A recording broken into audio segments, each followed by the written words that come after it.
Well, I'm here with Mandy Whitlock of Liz Moore and Associates here in Richmond. How are you today? I'm so good. Thank you for having me.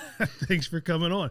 I was thinking to myself, like, who can we bring on that will bring a lot of entertainment value? Oh, man. And here we are. Yeah, you're welcome. Yeah. I don't know if you should be scared or entertained. I don't know. We'll see. So tell us how long you been in real estate? I have been in real estate here in Virginia 5 going on 6 years. Okay. Yeah. What did you do before that? Hair. Yeah. A hairstylist. Yeah. Yeah. Mm-hmm. Yeah. Thinking about Teddy. No. But anyways, how did you get from stylist to realtor? I bought my first house. So I moved here end of 2016. And from where? We moved from Utah. So explain some things. Yep, it explains a whole lot. Yeah, but we moved from Utah, and then probably within a year, we were looking for our first house. And I remember leaving the closing table, and my husband was like, "Why do you seem bummed? Like, we just bought our first house." And I was like, "'Cause it's over. Like, it's over. It's done." Like, I just thought the whole process from start to finish was so cool, and getting to like see behind the scenes and looking back, like, I'm horrified because I was probably such a pain in my agent's butt. Like, because I asked so many questions and I was so just genuinely curious and in love with it. But yeah, it was probably a pain. So I think you're probably the only person who's ever said, "I'm sad that this process is over." I know, probably, yeah, legitimately. And I mean, that was kind of it for me. And I just decided, like, all right, what if I actually went for it? What if I got my license? Yeah. And here we are. Is Liz Moore the only place you've been? Nope. So I started my career at Liz Moore, and then I left to what I call is like a cloud brokerage. So everything exists online. It's not a brick and mortar or anything like that. Yep. So I was there for about 15 months, and then I went right on back to Liz Moore. Yeah. It's a good office, Liz Moore. It is a good office, yeah. So 6 years, that's pre-COVID, right? Yep, 2018. Yep. So what was COVID like, being still a fairly new agent when COVID hit, a couple years in? I guess ignorance is bliss, huh? But right. No, at the time I had just started representing a custom home builder, and I remember pacing in my backyard. Lockdown had just kind of happened, and he was on the phone, and he was freaking out, and he was really nervous about what it was going to mean for the projects that we had going, and that was when we were seeing materials go through the roof, and it was just kind of pure chaos, and he was really nervous, which made me really nervous, but then I've never been busier than during that time. Right. I mean, my phone just blew up, especially for new construction, because people were fighting so hard to get into resales. Yeah. They couldn't. So they were going the new build route, or people were stuck in their homes and they're like, screw this. This house is not working. I don't like it. So I saw a huge influx in my business actually at that point, because people were just making changes left and right. Yeah. So from there, came out of COVID. Then we hit the, rates doubled to tripled and quadrupled. And, the market kind of fell off a cliff there for a touch. Mm-hmm. Prior to, spring market, I don't know what it's been like for you. But I know every agent I talked to last year, not every, but most, talked about how slow it was. Yeah, I have a little bit of a different perspective. I think my experience was a little different than most, but I'm not really sure. Last year, from January to July of last year, I did the same amount of business that I typically do in a year in those first 6 months. And I was just flying by the seat of my pants. Like, it was just busy. It was nonstop work stuff. And then it did kind of die off a little bit. And then I was kind of just coasting on referral fees or whatever for other people across the country. Like, people were just leaving Richmond, so I would just send out referrals all over. So I kind of had like half and half, but I know a lot of agents really did struggle last year. It was really tough. But I mean, the rate, to me, interest rates are interesting because it's the one term of your entire transaction that you can play with later. So it is. Nothing else changes after the fact except for that. So I don't know. It was a bizarre year. I will say that. It was pretty, really, really hot in the beginning, and then it definitely cooled off, but I didn't experience that all year long. Yeah, we pretty much ended the year flat year over year, like, I don't know, a couple of percentages down. So we stayed steady, and there's a post, home inspectors, and a home inspector group, new guy. He's like, "Hey, what do you do for marketing?" I've done, website. I've done this, I've done that. And a guy, another home inspector guy on there was like, well, you can't market, you can't outmarket interest rates. And I just kind of laughed like, but that's not what you're trying to do. Right. You know, I mean, marketing is solving a problem that is providing a solution to somebody's problem. Right. So the business is always out there. You just got to go work harder to get it. 100%. And so that's why last year, like we did a lot of in-person networking, to get back to one-on-one stuff. And it's paid off. We've gotten a ton of business. I found you. Yeah, exactly. So it's, people look at the interest rates, people look at the NAR settlement, people look at all these different things, and they just look at, low priced realtors, or cheap home inspectors. And there's always an excuse as to why, why is it slow? Why am I not doing what I'm doing, versus just ignoring the noise and doing the things that need to be done because the business is still there. Yeah. And I think there's always going to be a market. People are always going to have life happen where they have to buy or sell homes, or, so to me, I don't know that that's really the approach to take to it. I do think your marketing has to shift, and I think the opportunities change throughout. Like that's the business you're in, no matter what. But I mean, there's always going to be reasons that people have to move. It's just part of life. Life is at the core of every market. You upsize, downsize, job relocation. This area is heavy military. It's just the way it is. Yep. So I think divorce is a big part of that too. Yeah, absolutely. So, speaking of when we met, so what a magical time. It was a magical time because I met you when you were dressed like an enchanted tree elf, whatever. We're painting a really weird picture of what it was, but all right. I mean, well, you explain it how you want to, but that's how I remember things. And Francis was like, "Hey, you said," and you were like, "Okay." So I would be lying if I said I didn't have I started thinking, I'm like, well, all right, what's going to happen the next time someone says, "Hey, use this guy"? So that is kind of funny. I will say though, I think Frances is a fantastic agent. She works in my office. And she and I have very similar personalities, and I just think she's awesome. So from my perspective, anyone that she recommends or says is good, I just take it as Bible. I'm like, all right, cool. If it's good enough for Frances, it's good enough for me. So, I mean, you gotta send her a thank you card or something. I will. Cause I was like, because when you messaged me the first time, I'm like, oh, that was easy. Yeah. And I was like, oh, that's not the definition. I don't want somebody to think, oh, that was easy. Yeah, right. Real estate. We're talking about real estate. Yeah. Thank you. Clarify that. I have another agent over at Keaton and Company, and I give her a hard time because she called me. She's like, yeah, I had one before. There was a home inspector standing in front of me when I needed one, so I used him last time. I'm like, do I need to get a cardboard cutout and put it in your car so you can always be looking at me when you need a home inspection? Is that how this relationship is going to go? So I can tell you actually what my story was. So I'm a loyal girl. Once I find somebody and you do a good job, that's just kind of the lane that I stay in. And as long as it's a good working relationship and you're not disappointing me and you're not a total loser, I'm going to stay there. And so those are my requirements. So we'll just hold on. Just hold on. No, but for me, I was with that inspector for a really long time. And then, you saw home inspections keep getting waived. And I think it got tough to be in that industry and ride it out and try to provide for a family. And so he just left. He just stopped doing it. And that's when I needed somebody else. And so there was Francis, and the rest is history. But yeah, I needed somebody new. And yeah, good enough for Francis. Good enough for me. That's right. Yeah, Francis is great.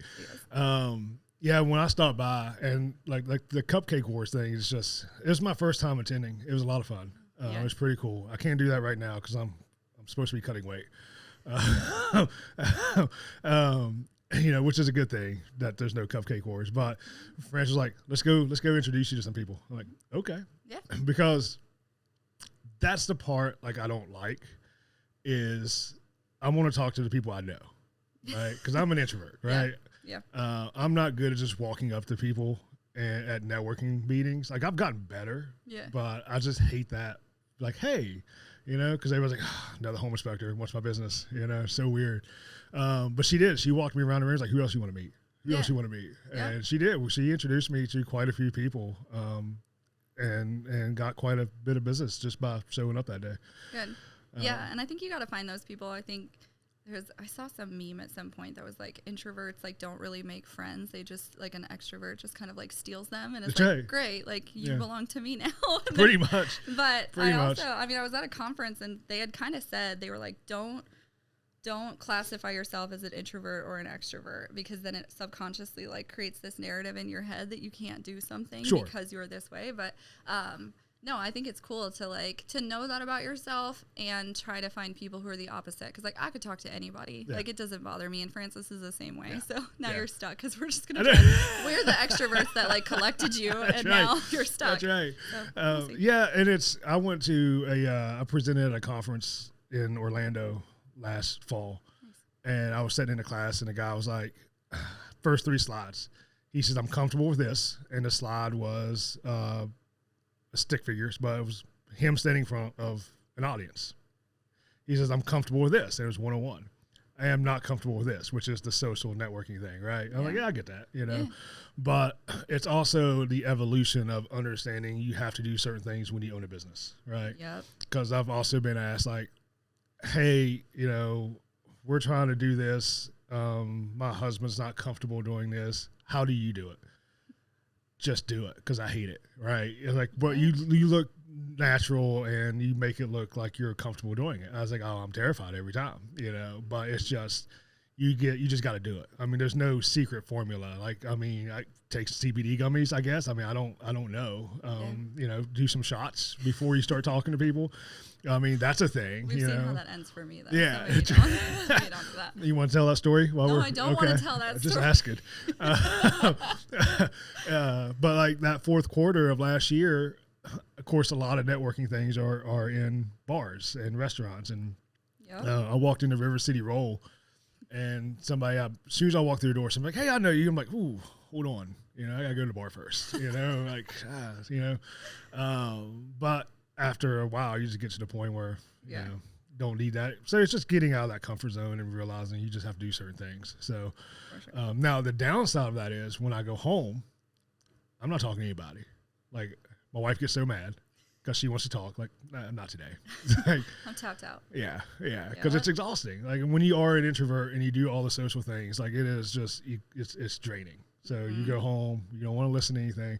Growing up, I never understood why my grandparents would drive around without music on. Yeah. I get that now. Yeah. The other day, I got to that point because it's spring market. I'm in the thick of it. There's no end in sight. Like, I know I'm staring down the barrel of, like, this is just going to continue, and that's awesome. But I had a lighter day, and so I was like, screw it. I'm going to just have a Mandy day. And so I shoved everything that was on that day onto other days and was like, it's fine. But I told my husband, and I was in Short Pump, and right across from that Target on Broad Street, I pull over, and I'm just sitting in my car. Like, I'm just playing on my phone, and my husband had to run errands in the area, and he ended up pulling up next to me, and he's like, what are you doing? And I was like, I'm having a Mandy day. And he's like, why are you sitting alone in an empty parking lot? And I was like, I'm having a Mandy day. And I was like, I feel like anybody who, number one, works in my industry, or number two, is a parent, will understand exactly what I'm doing. Yeah. Like, this is my vacation. Leave me alone. Yeah. Like, this is it. This is all I got. When we did that inspection a couple weeks ago, and I said, I'm not ready to go inside, you're like, oh, cool, I can set my car longer. Yeah. Yeah, exactly. You're like excited to sit in your car longer. I know, because I show up early to everything. Yeah. Like, at least I try to. And you were like, well, scram. Like, I'm not used to having this people is my me here. time. And I was like, oh, don't threaten me with a good time. I will go sit in my car by myself. Vacation. Yeah, I'll go, you know, if I'm stopping to get something to eat, I'll go inside, order it, and I'll sit in my truck and eat it. Yeah.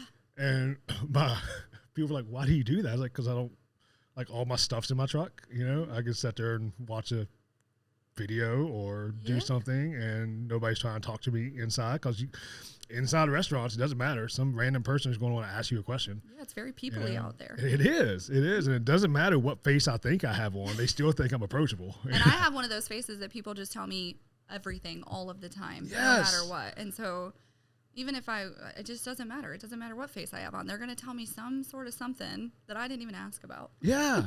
Yeah. I was like, I'm sorry. Did you think I cared? Yeah. Like, I'm sorry. And sometimes it's like really traumatic stuff. And I'm like, I don't know. First of all, I don't know you. Second of all, I don't know how to respond to this. But like, oh my gosh, I'm so sorry. That's when I was like, hey, awkward transition. I don't know what else to say right now. Like, don't know what to do with this information. Yeah. That's why I wear headphones all the time. You have to have headphones on. Yeah. I won't have anything playing in them, but just them being present means that like you're not approachable. Well, there you go. That's what you gotta do. It works like 95% of the time. I feel like you need the actual like ones that go over your ears though, because people can't tell when you have earbuds, and especially if you have long hair. Yeah. Then they won't know. You pull it back into a ponytail. But even at the gym, like I've still had headphones on. Got the guy waving like, what? That's the worst. You would hey, hate being do a I girl. know you? No. You would hate to be a girl. If somebody's like making eye contact with me and like waving at me and I have headphones on, I just pretend like I don't see them, even though that they have made eye contact with me. And if they like, I'll do this at the bar too. If somebody like taps me on the shoulder, I just won't turn around. Nice. I like it. That's the best. Until I need to get your attention, and I'm gonna be like, "Excuse me, I know you told me that this is your secret." They're like, at that point, they're sizing Courtney up. Like, yeah, we can take her. Like, she's not paying any attention to us. We're just snatching her. Yeah, this might actually make you more kidnappable. I guess I don't know. One of the two. Try to kidnap me, then I won't shut up, and then they'll just kick me back out. Yeah, yeah. Courtney, why were you late? Well, the kidnappers had a hard time returning me. How to tell them where I lived. Yeah, it's a really weird Uber. They like put a mask over my face. I don't really know. See, I'm the one that'd be so annoying that they just give me back. They're like, "Oh, it's not worth it. Yeah, so get out of here." I did an inspection on Wednesday, and I kind of wish you were there because it would have been great. Because it would have been more fun. It would have been. So I pull up, townhouse. This guy stops, and he asks, "Is it for sale or for rent?" I'm like, "Well, it's under contract." Neither, bud. Keeps on driving. A couple minutes later, he comes back. I'm still outside, trying to go inside. He's like, "Hey, can I look inside?" And I'm like, "What? No. Like I'm not even in charge here. I'm just here." Yeah, that's what I said. And he's like, "Well, can I just look through the door?" I'm like, "Dude, I'm just a home inspector, just trying to do my job. Like don't be weird." And he made it weird. That ship has sailed. So I walked in. I tell the agent, I was like, "Hey, man, this dude's trying to look through the window. Like, I don't know what the deal is." And so I go in. The agent goes to the door, the meeting, and I'm just waiting to see what happens, right? And the dude starts yelling when the agent was like, I can't let you in this house. Like, we're conducting business here. It's not my house. Right. It's somebody's property. If you want to see the house, call the agent. There's his number on the sign, and, tell me you want to see it. The dude legit starts screaming and starts dropping, MFers and go bleep yourself and all the things, like come out to my car, like, oh yeah. I'm like, I'm gonna catch a charge today. Like, I'm just waiting. Like, why do you want me there? Now I'm concerned. Because I feel like you could have matched his intensity. The agent I was with was a little bit on the older side. Yeah. He didn't take any nonsense off of him, but I'm like, oh yeah, Mandy's taking her shoes off, and taking the earrings out. Yeah, yeah, and I was like, this, and I'm gonna live stream it because it's content. Everything's content. World star. Yeah. That's right. It's just been more entertaining at that point for me. Probably. And you probably could have got out of the charges a lot better than I could have. For sure. Yeah. I could talk my way out of a lot of stuff. Yeah. Versus me having to call my 1:30, like, hey, I'll be there as soon as I get done being processed. I'm running a little bit behind today. My bad. Long story. I wouldn't even blink if you called me and said that, though. I'd be like, all right, you need bail money? Like, what are we doing? Yeah. So that's what I like about you. Like, all right, things happen. Yeah. So, Wednesday was weird. Sounds like it was a weird day. Logan, one of my other guys, he got like attacked by birds or something. I don't really know. What?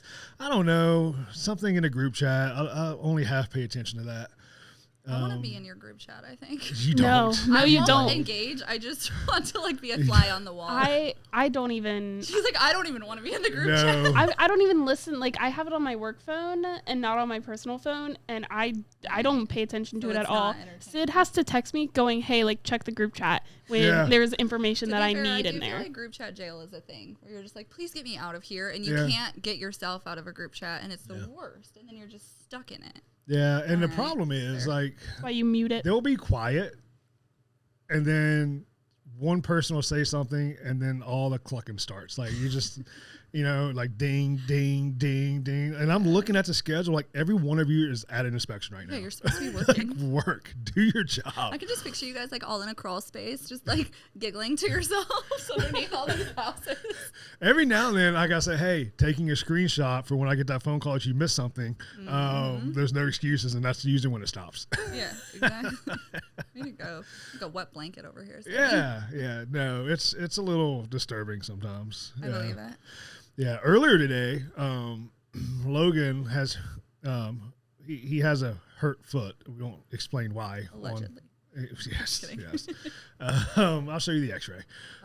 He said, I got stopped by Walmart to get tube shocks for my foot, and Amanda's like, I'm glad you clarified that. He says that's a very it needs to be clarified. And Gordon, who's 60, Gordon's like, I don't understand. I'm like, go talk to your kids. Don't disturb your children. Go ask your kids, why do you need tube socks? Don't do that. I mean, you wanted to be part of the group chat. I'm just letting you know. My dad asked me that. I'll be like, Dad, get the heck out of here. I would be like, I don't know what you're talking about. Yeah. I don't want to be a part of your debauchery, Father. Go like away. American Pie. Yeah. Walk in, he's just going at it with the pie. Dad just walks out. Like, I guess we need to have a talk later. That was before Courtney's time. One free bleep that I get to use. Yeah, American Pie was before Courtney's time. Is that the pageant one? No. Please don't Google it. It's going to traumatize you. Yeah. What's the pageant one? No, that's the Sunshine one. Never mind. Yeah. You've never seen American Pie? I have not. Wow. I haven't seen a lot of things. Educational. It is educational. Yeah. I watch Bridgerton and that's it. New season, that's coming out. Whoop, It whoop. is. I don't like that they did a 2-part though. I don't appreciate that. Yeah. I'm not very patient, as we've gathered. So. Oh, we've gathered. Me neither. We all gathered At that least really they quick. gave us like the Queen story to They did. I did actually really like that storyline. That wasn't so bad. I don't know what I was talking about. Bridgerton. Have you seen Bridgerton? Nope. Oh, you would I love don't- it. Please just watch the first episode and send me a text and be like, what the hell? I was about to be like, I don't think it's up his alley, and then you're over here like, you'll love might it. be weirdly into it. It was one of you'd those love shows it. that I started watching. My husband was like, what is this? And then nonetheless, we watched all the seasons and the like Queen story too. I mean, you get hooked. Yeah. I mean, is it like Sons of Anarchy? Yep. Sure, I don't exactly. believe It's you. exactly I don't like believe that. you. The Shield? How about Yeah. Justified? Sure. Sure. Yeah. Definitely. Yeah. It's like it's the same, but a little different. Different time. Yeah. Just imagine Sons of Anarchy with Just like I look like Tom Cruise, just not so much in the face. Yeah. A little bit different, poor, not rich, Yeah. but just like him. Yeah, close enough. yeah. You know he has a house in Matthews. No? Yeah, Really? yeah. Random fact of the day. Matthews, you like, know where it here, is? Matthews? Are we allowed to go? I mean, you are until they tell you no. Yeah. I mean, you're Like allowed I said, I to can do. talk my way out of a lot of things. You're allowed to do anything until the cops show up. Okay. Yeah, and even then, half the time. I mean, It's I like, shouldn't I say didn't that. My know. brother's a police officer. You're like, He's what? like, no, Mandy, that's not true. What? Yeah. Oh, I'm not? Oh. See, I oh, but I'm see, sorry. the difference though, when you have a fan, and I learned this growing up because a really good friend of mine, he was like a father figure to me. He was a state trooper. Yep. And I learned really quick, there's two sets of laws, the actual law and his law. Oh. Because he would tell me like, no, that's not legal. And then as I got older, I'm like, he just didn't like it. Well, I feel like It's our parents 100% did like it was that legal. my whole life. I mean, how many of us? I think they convinced an entire generation that you can't drive with an overhead light on. Because overhead. It's illegal. Yeah. Oh, you want me to go to Yes. jail? I You want me to still- go to jail? Turn it off. Traumatized. I tell Pull my over and you're gonna go into foster care, and you're like, wait, what? I tell my kids that. See, See? And honestly, I think I still thought that was true until I'm going to tell probably my 5 kids years that ago. when I have them. Yeah. I mean, they say you need to break the cycle, but I just can't sometimes. No. You know, I mean, my kids need to understand the fear of certain things.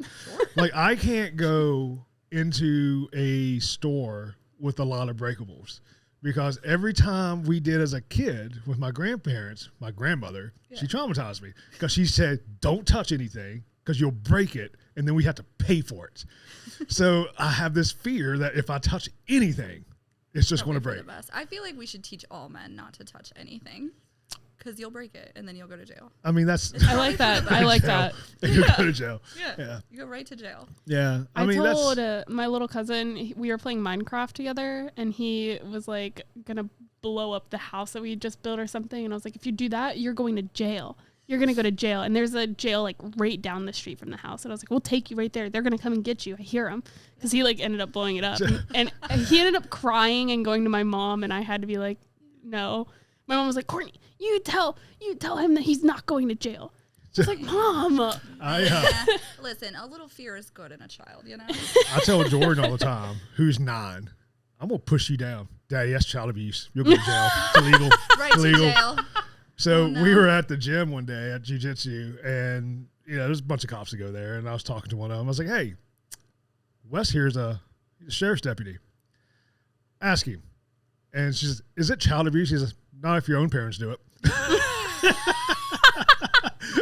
I said, see? So I can beat you all I want. Oh, my God. See, some mixed messages were sent. But all right, that's fine. Whoa. We're going to back it up a little. Where are you going? Where are you going with this? I don't know.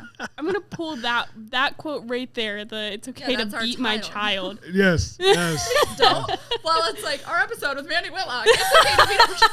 Yeah, I would like the record to show it was not my quote. Not even a little. This is how we get put on watch list. Yeah. This is how our video gets demonetized because Seriously, there goes my career just down the drain, all because of one podcast that I tuned to. Thanks a lot, Francis. Thanks a lot. I told you we could start off with the whiskey. That way there's at least an excuse. Whiskey? Yeah. Your whiskey? Yeah. Oh, yeah. You want some bourbon? Maybe. No. Sure.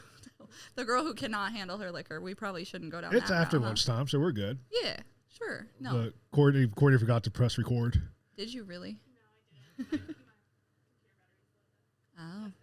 That's Oh, what does that mean? Are we going to black out? maybe. Yeah, we've had technical difficulties in the past. That's all right. We can just do it again and again and again. We still got It's to been a hot minute since we've had some. So had some what? technical difficulties. Finish that statement. Technical difficulties. Had some technical difficulties. Yeah. It's been for Mandy because her mind's all over the place today. Oh, always. Lord. Always. It's never not. I mean, it's going a million miles a minute in here. Yeah. So how do you get back to real estate? All right. How do you get your This is great. This is great video content right here. As Courtney's duck walking across. This is a perfect the floor. blooper reel. Yep. How do you get your leads? How do I get my leads? Yeah. How do you find your people? So You just kidnap them? Like, hey, Yeah, you're working with pretty me? much. I'm like, hey, I'm Mandy Whitlock. You want to buy a seller house? This is your only And option. they're just out. They don't even want to. They're just afraid to say no. Like, yeah, sure. I guess you can sell our house. Yeah, probably some of them, honestly. No, so I don't actually work leads. That was something that I just kind of stumbled into. Like when I transitioned from hair into real estate, people were like, oh my gosh, you're going to have to work nights and weekends. And I was like, I've been a hairstylist for 8 years. What do you think I've been doing? Right. Like, this is not anything new.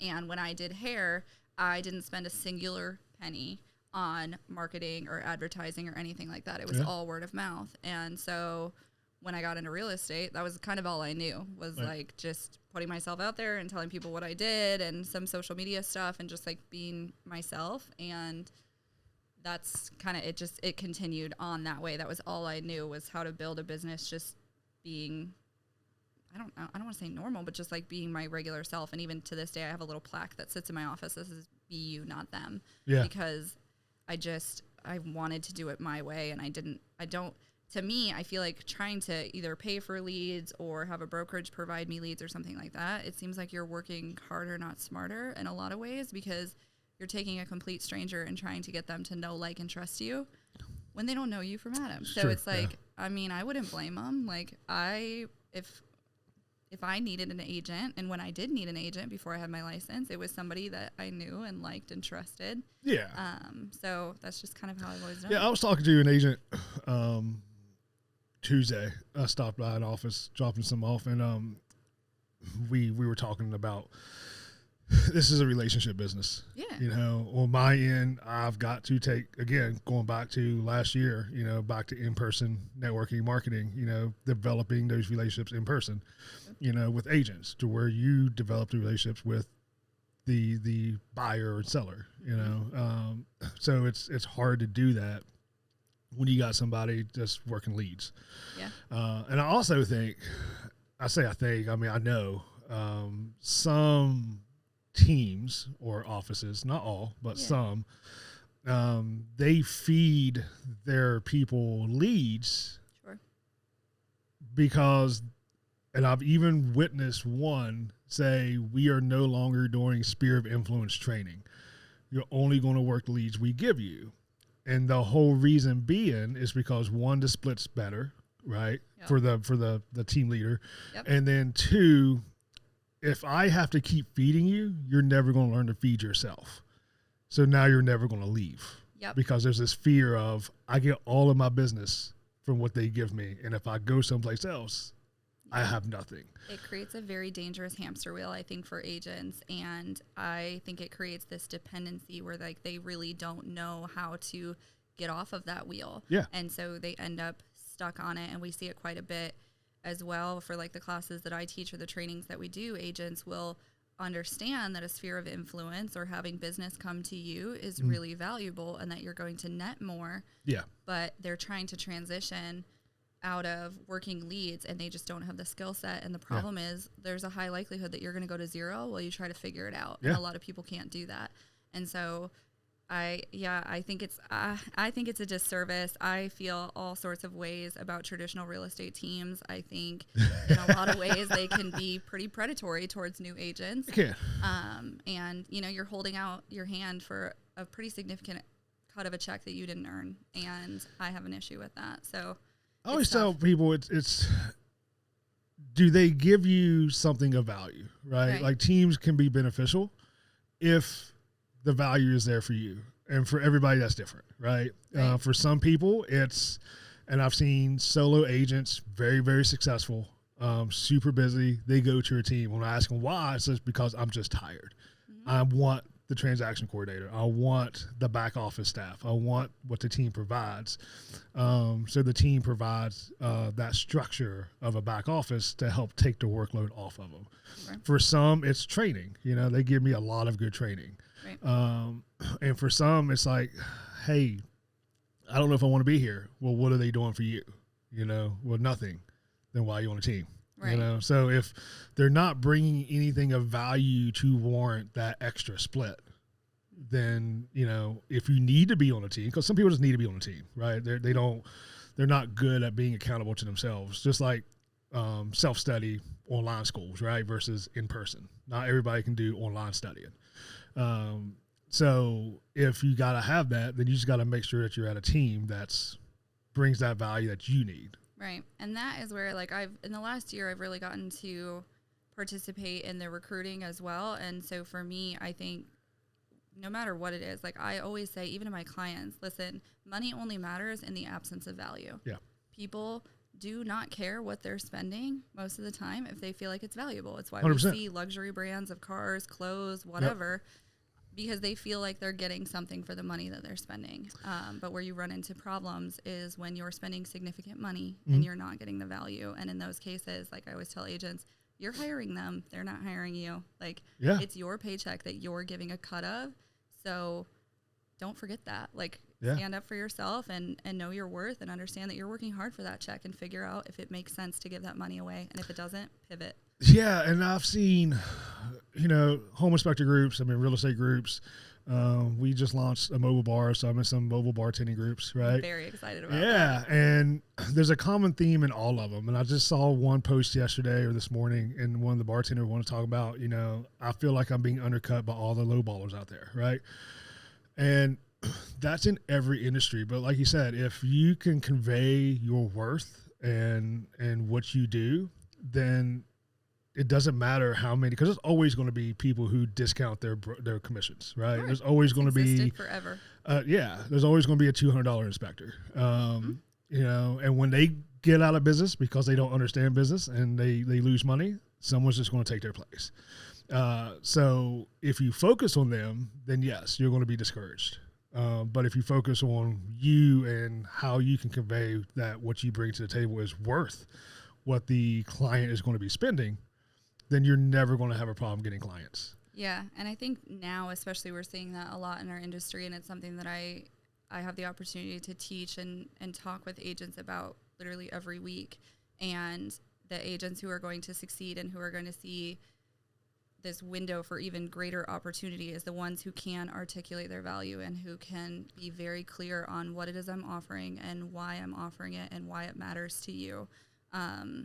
I think if you're not able to do that, you're going to struggle quite a bit. And I think another part of this that I tell new agents is this is a business. You need to run it like a business. And so, you know, I'm a huge numbers nerd. And so to me, if the numbers don't make sense business-wise, I'm not doing it. Right. Like, you know, if they're like, oh, well, Brian will do it for this. It's like, okay, well, only Brian knows what Brian's worth and what he can get away with and what's going to make sense for his business. But for me to do what I do, I need to do this. I have to hit this margin. And that's every business. Like when you actually look at it as a structure like that, it makes it really easy to be clear on what you're going to accept and what you can't accept because you're going to end up in trouble. There's so many people, especially realtors and home inspectors, that they get into the business and they don't understand it's a business. Yep. You know, like, well, I'll just work for myself. Well, that's still a business, right? There's still cost associated with that. And if you don't understand that, then you're not going to be in business very long, or you're going to be the ones that's going to struggle for 5 years. And if you don't understand it, then you can't explain it to someone else. Like when all of this came out, I had like made a post, and one of my really good girlfriends had reached out to me, and we were talking about some of the changes to the industry, and I was explaining to her how things work on my end and what it looks like behind the scenes as far as the business structure and what I have to pay and what it costs to do what I do. And she was like, I had no idea. She's like, I mean, I knew you paid mileage and gas and brokerage fees, but she's like, I didn't know that agents pay all of that. Yeah, because agents, my opinion, own worst enemy. Just like we all are. Sure. Just like we all are. And when you see agents posting, you know, sold 15 million, you know, last year, and people start doing that math, they don't understand what that truly means. And I think you're exactly right. Like, we're doing such a disservice. And when I finally went my own route and when I created Whitlock Real Estate Solutions, I really asked myself, like, what do I want this to look like? And it was that day that I was like, I am no longer ever again posting just solds, under contracts, just listeds. Like, and I think it's such a joke. Like, first of all, no wonder everybody hates us. Like, you look like an arrogant ass. Like, I'm sorry, but, and when you're saying like, oh, 15 million, but you're not explaining what that actually means. Like, that drives me nuts. I sat in a conference and this girl was like, yeah, I sold 1 million in the first like 60 days. And I was like, that's two $600,000 houses, right? Like, that sounds really fancy, but like when you're not breaking it down for what the reality is, it's hard for people to understand, and you just look like a jerk. Like, no one, that doesn't feel good. That doesn't feel good to be like, oh, I'm so successful. Look at all the money I have, even though like that's not the reality. I mean, my goodness, like we have people operating already on like 50-50 splits, and that's not including their taxes or their fees or anything. So it's like, you're talking loud and wrong, and you're making yourself sound all fancy, but like, be real about it. Like, and real estate has this image that they try to, and that's part of it, right? It's the image, and it's the TV image. It's, you know, selling sunset and all those things. Really and so started. People, you know, I have an agent, and she's a really good agent, and she pulled up in a really nice BMW SUV one day. I was like, oh, you got your realtor starter kit, I see. Yeah, that leased BMW. That's where you got to begin. But like when people ask us, because, you know, we do the classes and, you know, all that stuff, and say, well, first question we always get, because that's the most important, what do you charge? Because realtors, they pay for it, so they want to know how much we charge. I always say we're competitive with other multi-inspector companies. That way, when you call me and you say, well, that's way more expensive than this guy. Well, yes, because that guy's by himself. His office is his bedroom. He has zero overhead. And when I was by myself, I could charge those prices too. But now that I have other inspectors and I have gas and I have insurance and I have office space and all the things that come with it, I can't leave my house for less than this because otherwise I understand you're still paying money, but I literally work for free. Yeah. Like the business makes nothing. And if the business makes nothing, then Courtney doesn't get paid. And if Courtney doesn't get paid, it's going to take her a while to realize it because she has no idea what she makes. Thank goodness. But eventually she's going to figure it out. Yeah. Because you can't run at a loss every single month. Right. And I think that's what agents need to be very, very clear on is what are your margins? What are your costs? What's your overhead? Like really realistically deep dive into what you're doing, especially because we have so many fees that also happen at various times throughout the year. And so if you're not planning ahead for these things, I mean, even taxes, like that's one that I see agents screw up on all the time because they're not planning for it. And I don't know what they thought was going to happen, but I tell you what, Uncle Sam's he's going to get ready to get his he's at all get times. His. And so, yeah, I think you do. You got to run this like a business. And it's also why I feel some type of way about part-time agents because if you're not running this like a business and if you're not keeping up with what's going on, this industry changes a ton. I have seen so many changes in the last 6 years of my career. And if you're not in it full-time, you're going to mess up. And there are no small mistakes in this industry. There's very large, very expensive mistakes. There are. And it's always something new, something different. I mean, you could sell 40 houses. Are you out of battery? Are we dead? Okay. We're done. Okay. So we just went dark on the camera. Yeah. Down it goes. Went dark. So not the first time. But if all you've ever done is sell houses in Richmond and then you get that contract out in Goochland and now you have well and septic or whatever, or manufactured home, because I've had a lot of conversations like, hey, what type of loan is this? Oh, what's this type of loan? Well, they have to get a structural engineer. Yep. Why? Because they have to verify the tie downs. Yeah. I didn't know that. So there's always something to learn. Yes. Especially depending on not just the regulations, but just the type of homes and where you are and wetlands and all the things that come along with that, oil tanks and just watching Courtney at this point. So all the things that could be challenging for a transaction. Right. And I do think too, like this is where I empathize a ton with the public or the consumers or our clients, right? Is you are paying a significant amount of money. And so to me, it's like, imagine finding out that person does not take their job seriously when their job, like for me, my job is to protect you to the utmost of my ability. And so how can I do that if I just dabble in real estate here and there, especially when things are ever changing? And I just think that's such a disservice. And I'd be angry too if I'm paying thousands and thousands of dollars for so many mistakes to be made on my behalf. Yeah. That's really not cool. Yeah, and there's a lot of things you can just dabble in. That's a lot more simple. Yeah, so maybe not like contracts that are hundreds of thousands of dollars. Yeah. I mean, this is most people's largest asset that they're ever going to acquire, right? Yeah. I always say it's not like buying a car, sweetie. Like you don't get 30 days to decide it wasn't what you thought it was. Yes. Like, nope, this is serious. Like you need somebody to actually protect you and somebody who's actually well-trained and well-educated. And so, with all of this stuff going on with the settlements, I think we're going to see a lot more of that, of the agents who know what they're doing and who are qualified. I think they're going to make more money. And what I think is going to happen is the ones who don't know what they're doing, this is going to force your hand and it's going to get tough. It is going to get tough. I think we've seen already older agents that's been doing for 30 years. There's been several. I'm like, yeah, I'm done. Mm-hmm. Like, too many changes. Yep, I've seen quite a bit of that. I'm not interested in changes anymore. And so they're leaving. And I think the ones that are just, lack of better words, they're just lazy. Mm-hmm.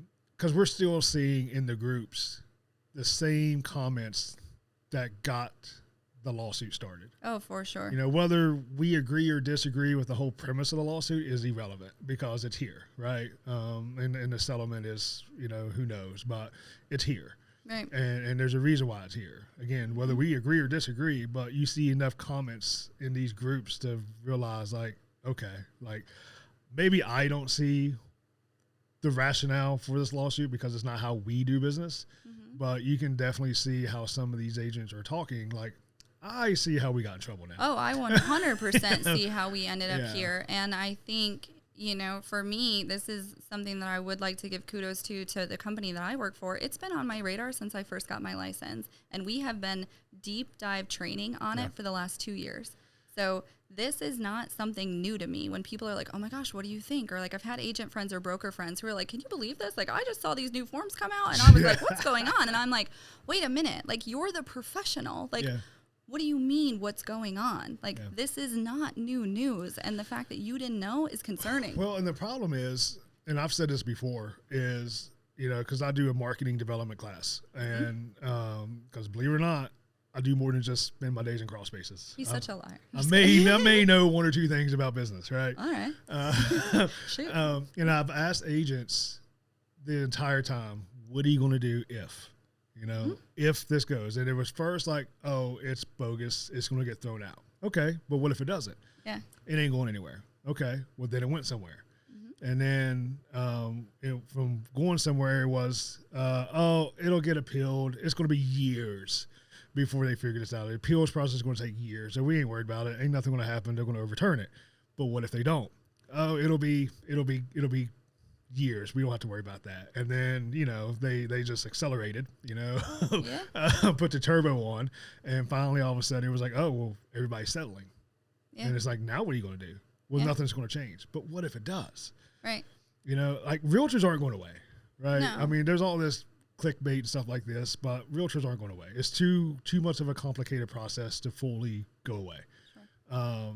But you need to have a plan on how you're going to get paid. 100%. Yeah. And I think that the agents who take this naive approach of like, oh, I'll just cross that bridge when I get to it, I don't know that that's the move. I think if you're going to actually be a business owner, no matter what your field is, like, you need to have a plan to execute and kind of pivot in all situations, especially in an industry like ours where things change frequently. Yeah. And it's interesting to watch how you know, like I said, I'm kind of a nerd, so I've read a lot of like the stuff on Reddit or social media, and I just read like pages and pages and pages of comments because I can 100% understand where consumers are coming from and why they're frustrated and what their perspective is. And I think the other problem that we're facing is agents still to this day are talking loud and wrong on a lot of things. Yes. And like, I was in a meetup a couple weeks ago, and there was an agent trying to explain to this room full of like 200 investors what this is and what they need to look out for and blah, blah, blah. And it was quoted wrong. They were like, this is what it is now, and this is what happens.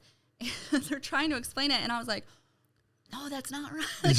It was like, oh, shoot, no, that's not accurate at all. But I was like, oh, man, like, if we can't even get on the same page in our industry, and if, like, somebody who's has a lot of years under their belt and some pretty high titles is quoting things wrong, like, no wonder the consumers are like, man, your industry is kind of a disaster. Like, I don't blame you guys, because we're, like, it's going to be a bumpy kind of transition, but I think as a whole, agents really need to realize you're the professional. You need to act like it. Like, you need to 100%. Get ready. And that's why, like, we started early on, you know, especially when I started growing, SEO presence, reviews, all the things. And it wasn't just because of the lawsuit. It was, what if the state bans you recommending a home inspector, right? Because that could happen. It happens in other states. Does it really? Yeah, there's other states where the agent's not allowed to make a recommendation. The client has to find they their have own. to just come up with their own. Or you go to a list of 3, right? You have to provide at least 3 recommendations, or whatever. Or this lawsuit happens and the buyer pool is diminished, right? Or buyer's agent's pool is diminished. So, you know, plan B was, we have to build ourselves up to make sure that if people can still find us through Google, through social media, through these other means. So if that ever happens, we don't lose business. Right? We can keep moving forward, and we've successfully done that. And super important. And that was just the whole purpose of all those conversations. Like, what's your plan B? And it's like, nobody, like, oh no, we're fine. I ain't worried about it. Seems crazy. It does. It does. Very, very few people actually started an actual conversation about what would happen if. And that's so wild to me, given that our industry is so oversaturated too. Like, I mean, I don't know if that's the move, to just be behind the curve and just trying to wait for what everybody else is going to do, when there's well over 8,000 agents here locally just in our Richmond market. So that's very interesting to think, like, well, we'll just see where we end up. Just let the chips fall where they may. Yeah, I don't know, but I also know we've seen such a reduction in the amount of agents who are doing things, but I do think it's the ones who didn't have a plan, or the ones who were part-time and didn't know how to run a business, or the ones who thought that it would be quick, easy money, and then you realize, like, oh shoot, this job it's a lot. And I was talking to somebody yesterday, they were talking about how an agent was like, I hate cold calling. I hate doing this. It's like, dude, this is like the core of your business. Like, I mean, have you thought about doing something else? Well, and that's kind of like, that's been my answer this whole time to a certain extent, is like, look, I am a numbers nerd. And if I get to a position where people are not going to pay me what I feel like, number one, I'm worth for what I'm going to do for you and how I can protect you, and the ways that I know how to do that based off my experience. But also, if I'm not being paid in a way that's going to keep my business afloat, in a way that I can provide for my family, like, you're going to watch Mandy up in the Target just scanning groceries, happy as a clam. Yeah. Like, I mean, the level of freedom or time that I would have back, or the lack of stress, or how well I would sleep at night, like, I mean, it has to make sense. Like, in order for me to be in this industry, it has to make sense for me to do that. Otherwise, I'm going to go do anything else, and I won't look back. I'll look, it'll be like, hey, I had a really good run while I did. But what I'm not going to do is keep sacrificing all sorts of things if it just doesn't make sense. Why would anybody do that for any job, right? As much as I love it, and as much as I certainly don't ever want to leave this career, it has to make sense. And so if it doesn't, it doesn't. And then you move on, right? Yeah, like 100%. That's just kind of how life goes. It works until it doesn't, and then you got to pivot, whatever that looks like. So, I always say I live life, 5 seconds at a time. My wife was like, what are we doing tomorrow? Like, I gotta get through today first, right? Yeah. But that doesn't mean I'm not looking at the future, right? For sure. Because you have to. Like, what does this look like in a year, in 2 years, in 3 years? What do I need? How much longer before Gordon retires, right? Because I have to replace him. It's not easy to replace an inspector. What happens if whatever? So you gotta look towards the future. And I think so many people are just right now. Without looking at the future. And that's the problem with marketing. A lot of people don't market because it's like, well, business is good, I don't need to market. And then they're backtracking when business slows down. And then, it's like, oh, I can't spend money because business is slow. Well, and if you're not planning for that, and if you're not budgeting, right? Yeah, like, because marketing is 3 to 6 months return on investment. So you're not marketing for today. I'm marketing for at this point the fall and the winter when it slows down. Yep, and that's something that we talk about a lot too, is the consistency of it, and understanding that you need to be consistent in the things that you're doing, and you need to budget for them and plan for them, and then you need to plan to wait it out until it actually starts to yield results for you. But if you think that you can just, I can't tell you how many times you hear people who are like, I farmed a neighborhood, and you're like, what? How many times? And they're like, once. You're like, well, honey, that's not going to work. Like, you need consistent effort in this. Yes. And so, I understand when people are like, I don't want to do this. And I'm like, okay, well, like, that's the job. Like, kind of sucks. And so I laugh.